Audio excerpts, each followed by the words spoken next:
Okay, great. So last question. What are your salary expectations for this role? Yeah, well, based on my experience and what I've seen for similar roles in this market, I am targeting something in the 75,000 to 85,000 range. However, I am flexible depending on the scope of the role, the growth opportunities, and benefits, but I'm really just focused on long-term fit here. I do also want to note that when I auto applied through Sprout, it surfaced a range of 70,000 to 90,000 for this role, and my application was tailored specifically to this posting.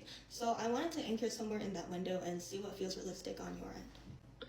Yeah, I appreciate you sharing that, but I want to be transparent. That's a bit higher than what we typically start at this level.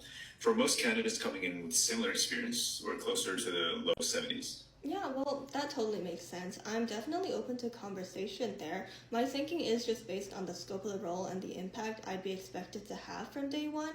And, if we're aligned on growth and trajectory, I'm super comfortable discussing a starting point that makes sense for both sides. Yeah, that's fair.